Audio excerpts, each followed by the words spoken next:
Hi hello friends, ಹೇಗಿದ್ದೀರಾ? ಸ್ವರಾಸ್ kitchen and vlogs YouTube ಚಾನಲ್ಗೆ ಸ್ವಾಗತ ಸುಸ್ವಾಗತ.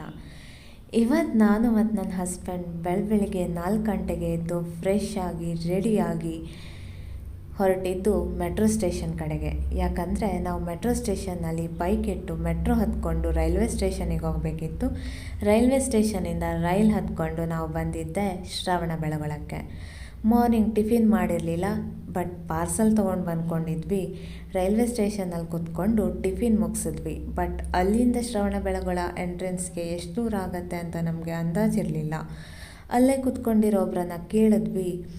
ಅವ್ರು ಹೇಳಿದ್ರು 2-3 ಕಿಲೋಮೀಟರ್ಸ್ ಆಗುತ್ತೆ ಸರ್, ಇಲ್ಲಿಂದ ಒಂದು 200 to 300 ಮೀಟರ್ಸ್ ನೀವು ನಡ್ಕೊಂಡು ಹೋಗ್ತೀರಾ ಅಂದರೆ ಅಲ್ಲಿ ಗೌರ್ಮೆಂಟ್ ಬಸ್ಗಳು ಸಿಗತ್ತೆ ಅಂತ ಅಂದರು. ನಡೆಯೋದೇ ನಮ್ಗೆ ಹೊಸ ವಿಷಯ ಅಲ್ಲ, ಆದ್ದರಿಂದ ಓಕೆ ಅಂತ ಹೊರಟ್ವಿ. ರೈಲ್ವೆ ಸ್ಟೇಷನಿಂದ ಹೊರಗೆ ಬರ್ತಾ ಇದ್ದಂಗೆ ಆಟೋದವರು ಬನ್ನಿ ಸರ್, ಬನ್ನಿ ಮೇಡಮ್ ಅಂತ ಕರೀಲಿಕ್ಕೆ ಸ್ಟಾರ್ಟ್ ಮಾಡಿದ್ರು. ಇಲ್ಲ, ನಾವು ಬಸ್ಸಿಗೆ ಬರ್ತೀವಿ ಅಂತ ಹೊರಟ್ವಿ. ನೋಡಿ, ಪ್ರಕೃತಿಯ ಮಡಿಲಲ್ಲಿ ನಾವು ನಡ್ಕೊಂಡು ಹೋಗ್ತಾ ಇದ್ದೀವಿ. ಜೋಳದ ಗಿಡಗಳಿವೆ, ತೆಂಗಿನ ಮರಗಳಿವೆ.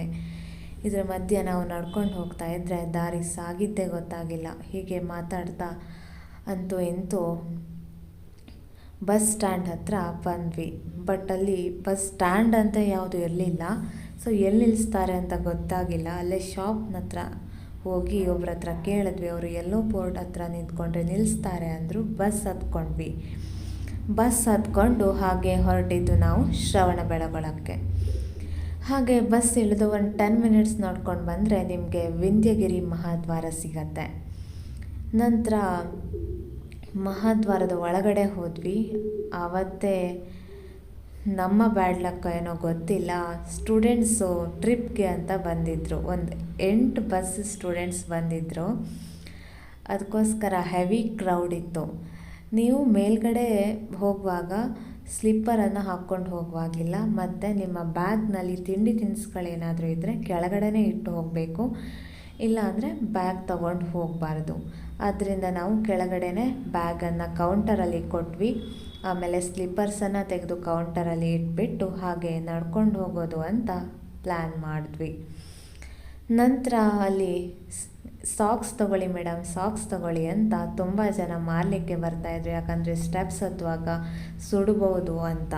ಬಟ್ ಫಸ್ಟ್ ಟೈಮ್ ಹೋಗ್ತಾ ಇದ್ದರೆ ನಿಮಗೂ ಭಯ ಆಗುತ್ತೆ, ಸುಡತ್ತೇನೋ, ಸಾಕ್ಸ್ ತೊಗೊಂಡು ಬಿಡ್ಬೋದೇನೋ ಅಂತ. ಬಟ್ ಅಷ್ಟೊಂದೇನು ಸ್ಟೆಪ್ಸ್ ಬಿಸಿ ಆಗಿರಲ್ಲ, ಮ್ಯಾನೇಜಬಲ್ ಆಗಿರುತ್ತೆ. ಸೊ ನಾವು ಸಾಕ್ಸ್ ತಗೊಂಡಿಲ್ಲ, ಹಾಗೆ ಸ್ಟೆಪ್ಸನ್ನು ಹತ್ತಾ ಹೋದ್ವಿ. ನೋಡಿ, ಅಲ್ಲಿ ಪಾಲ್ಕಿಯಲ್ಲಿ ಇಬ್ಬರನ್ನ ಕರ್ಕೊಂಡು ಹೋಗ್ತಾ ಇದ್ದಾರೆ. ಅಲ್ಲಿ ಆ ಫೆಸಿಲಿಟಿ ಸಹ ಇದೆ. ನೀವು ಪೇ ಮಾಡಿದರೆ ನಿಮಗೆ ಸ್ಟೆಪ್ಸ್ ಹತ್ತೋಕ್ಕಾಗಲ್ಲ, ನಡೆಯೋಕ್ಕಾಗಲ್ಲ ಅಂತ ಅಂದರೆ ನೀವು ಆ ಫೆಸಿಲಿಟಿಯನ್ನು ಯೂಸ್ ಮಾಡ್ಕೊಳ್ಬೋದು. ಯಾಕಂದರೆ ಇಲ್ಲಿ ಸುಮಾರು ಒಂದು 700ರಿಂದ 800 ಸ್ಟೆಪ್ಸನ್ನು ಹತ್ತಬೇಕು. ಮೇಲ್ಗಡೆ ಹತ್ತಿಬಿಟ್ಟು ಗೊಮ್ಮಟೇಶ್ವರನ ಸ್ಟ್ಯಾಚ್ಯೂವನ್ನು ನೋಡಿದ್ವಿ. ಅಲ್ಲಿಂದ ಕಾಣುವಂತಹ ಬ್ಯೂಟಿಫುಲ್ ಸೀನ್ರಿಯನ್ನು ನೋಡಿಕೊಂಡು ಕಣ್ಣು ತುಂಬಿಕೊಂಡ್ವಿ. ನಂತರ ಕೆಳಗಡೆ ಇಳಿಬೇಕಲ್ವಾ, ಹಾಗೆ ಕೆಳಗಡೆ ಇಳಿಲಿಕ್ಕೆ ಸ್ಟಾರ್ಟ್ ಮಾಡಿದ್ವಿ. ಇಳಿದ ತಕ್ಷಣ ತುಂಬ ಹಸಿವಾಗ್ತಾ ಇತ್ತು. ನಂತರ ಏನು ಮಾಡಿದ್ವಿ, ಹೋಟೆಲ್ಸ್ಗಳನ್ನು ಹುಡುಕಿದ್ವಿ. ಬಟ್ ಸುಮಾರೆಲ್ಲ ಫುಲ್ಲಾಗಿತ್ತು. ಅಲ್ಲೊಬ್ಬರು ಸಿಕ್ಕಿದವ್ರು ನಮಗೆ ಅವರೇ ಸಜೆಸ್ಟ್ ಮಾಡಿದ್ರು, ಇಲ್ಲಿ ಪ್ರಸಾದ ಭೋಜನವನ್ನು ಕೊಡ್ತಾರೆ, ಚೆನ್ನಾಗಿರುತ್ತೆ ಹೋಗಿ ಅಂತ. ಹಾಗೆ ಅಲ್ಲಿ ಅದನ್ನು ಹುಡ್ಕೊಂಡು ಹೋಗಿ ಪ್ರಸಾದ ಭೋಜನವನ್ನು ಮಾಡಿಬಿಟ್ಟು ಅಲ್ಲೇ ಪಕ್ಕದಲ್ಲಿರುವಂಥ ಮಠವನ್ನು ನೋಡಿದ್ವಿ. ಅಲ್ಲೇ ಒಂದು ಸ್ವಲ್ಪ ಹೊತ್ತು ಕೂತ್ಕೊಂಡು ಇನ್ನೊಂದು ಬೆಟ್ಟ ಇದೆ ಚಂದ್ರಗಿರಿ ಅಂತ, ಅದನ್ನು ಹತ್ತಬೇಕು ಅಂತ ನಮ್ಮ ಹಸ್ಬೆಂಡ್ ಹೇಳ್ತಾಯಿದ್ರು. ಬಟ್ ನನಗೆ 700ರಿಂದ 800 ಮೆಟ್ಲಿರೋದನ್ನೇ ಹತ್ತಿ ಸಾಕಬೇಕಾಗಿತ್ತು. ಬೇಡ, ಹಾಗೆ ಹೋಗಿಬಿಡೋಣ ಅಂತ ಅಂದ್ಕೊಂಡೆ. ಆದರೆ ಸ್ವಲ್ಪ ಹೊತ್ತು ನಂತರ ಅವ್ರು ಹೇಳಿದ್ರು 200 ಮೆಟ್ಲಿರ್ಬೋದೇನೋ ಅಷ್ಟೇ, ಹೋಗೋಣ ಬಾ, ಒಳ್ಳೆ ಚಾನ್ಸ್ ಇದೆ, 5:15ಗೆ ರಿಟರ್ನ್ ಟ್ರೈನ್ ಇರೋದು ಅಂತ. ಆಯ್ತಪ್ಪ ಓಕೆ ಅಂತ ಅವರಿಂದ ಮೋಟಿವೇಶನನ್ನು ತಗೊಂಡು ಅಲ್ಲೇ ಹತ್ತಿರದಲ್ಲಿರುವಂಥ ಕಲ್ಯಾಣಿಯನ್ನು ನೋಡಿಕೊಂಡು ಹಾಗೆ ಹೊರಟ್ವಿ. ಈಗ ನಾವು ಹತ್ತಬೇಕಾಗಿರುವಂಥದ್ದು ಚಂದ್ರಗಿರಿ ಬೆಟ್ಟ. ಅದು 200 ಮೆಟ್ಲಿದೆ ಅಂತ ಇವ್ರು ಹೇಳಿದ್ದಕ್ಕೆ ಹತ್ತಲಿಕ್ಕೆ ಸ್ಟಾರ್ಟ್ ಮಾಡಬೇಕು ಅಂತ ಅಂದ್ಕೊಂಡೆ. ಇದೇ ಎಂಟ್ರೆನ್ಸ್ ನೋಡಿ, ಚಂದ್ರಗಿರಿ. ಇಲ್ಲಿ ಒಳಗಡೆ ಹೋಗಿ ಮೆಟ್ಲನ್ನು ಹತ್ತುತ್ತಾ ಹೋಗಬೇಕು.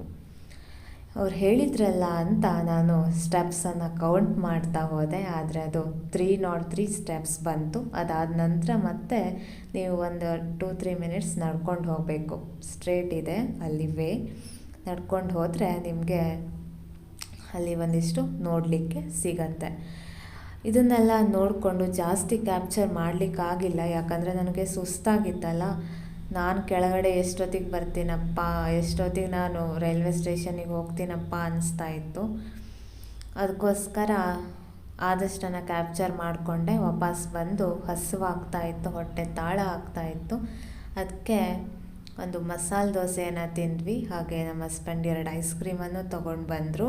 ಯಾಕಂದರೆ ಕಾಂಪ್ಲಿಮೆಂಟ್ರಿಯಾಗಿ ನಾನು 2ನೇ ಬೆಟ್ಟವನ್ನು ಸಕ್ಸಸ್ಫುಲ್ಲಾಗಿ ಹತ್ತಿ ಇಳಿದೆ ಅಂತ. ಅದನ್ನು ನಾನು ಕ್ಯಾಪ್ಚರ್ ಮಾಡ್ಕೊಳ್ಳಿಕ್ಕೆ ಆಗಲಿಲ್ಲ. ಇಬ್ಬರು ಮಸಾಲೆ ದೋಸೆ ತಿಂದು ಕಾಫಿ ಕುಡಿದು ಆಮೇಲೆ 2 ಐಸ್ ಕ್ರೀಮನ್ನು ತೊಗೊಂಡು ತಿಂತ ಬಸ್ ಸ್ಟ್ಯಾಂಡ್ ಕಡೆಗೆ ಹೊರಟ್ವಿ. ಬಸ್ ಸ್ಟ್ಯಾಂಡಲ್ಲಿ ಚನ್ನಪಟ್ಟಣಕ್ಕೆ ಹೋಗುವಂಥ ಯಾವುದೇ ಬಸ್ ಆದರೂ ಸಹ ಲೋಕಲ್ ಬಸ್ಗಳು ಅಲ್ಲಿ ರೈಲ್ವೆ ಸ್ಟೇಷನ್ ಹತ್ರ ಸ್ಟಾಪ್ ಕೊಡ್ತಾರೆ. ಸೊ ನಾವೇನು ಮಾಡಿದ್ವಿ, ಬಸ್ಸನ್ನು ಹತ್ಕೊಂಡು ಹೊರಟ್ವಿ. ಅಲ್ಲೇ ಇಳ್ಕೊಂಡು ರೈಲ್ವೆ ಸ್ಟೇಷನ್ಗೆ ಮತ್ತೆ ನಡ್ಕೊಂಡು ಹೋಗ್ಬೇಕಲ್ಲ, ಮೇನ್ ರೋಡಿಂದ ನಡಿಲಿಕ್ಕೆ ಸ್ಟಾರ್ಟ್ ಮಾಡಿದ್ವಿ. ನಮ್ಮ ಮುಂದ್ಗಡೆ ನೋಡಿ ಒಂದು ಅಜ್ಜ ಮತ್ತು ಮೊಮ್ಮಗಳು ಹೋಗ್ತಾ ಇದ್ದಾರೆ ಅಲ್ವಾ, ಅಲ್ಲಿ ಹತ್ತಿರದಲ್ಲೇ ಅವ್ರ ಫೀಲ್ಡ್ ಇತ್ತು. ನಮಗೆ 5:15ಗೆ ಟ್ರೈನ್ ಇದ್ದಿದ್ದು, ನಾವಲ್ಲಿ ಆಲ್ಮೋಸ್ಟ್ 4:15 ರೀಚ್ ಆಗಿದ್ವಿ. ಸೊ ಅವರ ಫೀಲ್ಡನ್ನು ನೋಡ್ಬೋದಾ ಅಂತ ಕೇಳಿದ್ವಿ. ಓಕೆ ಅಂತ ಅಂದರು ಅವರು. ಹಾಗೆ ಅವ್ರ ಫೀಲ್ಡನ್ನೆಲ್ಲ ನೋಡಿಕೊಂಡು ಏನೇನು ಬೆಳಿತೀರಾ, ಎಷ್ಟೆಷ್ಟಿದೆ ಉತ್ಪನ್ನ, ಈ ಥರದ್ದೆಲ್ಲ ಕ್ವಶನನ್ನು ಕೇಳಿಕೊಂಡು ಅವರು ನಮ್ಮನ್ನು ಚೆನ್ನಾಗಿ ಮಾತಾಡಿಸಿದ್ರು. ಹಾಗೆ ರೈಲ್ವೆ ಸ್ಟೇಷನಿಗೆ ಬಂದು ಕೂತ್ಕೊಂಡ್ವಿ, ಫೋನೆಲ್ಲ ಸ್ವಲ್ಪ ಚಾರ್ಜ್ ಮಾಡ್ಕೊಂಡ್ವಿ. ನಂತರ 5:15ಗೆ ಬಸ್ ಬಂತು, ಹತ್ಕೊಂಡು ವಾಪಸ್ ಬಂದ್ವಿ.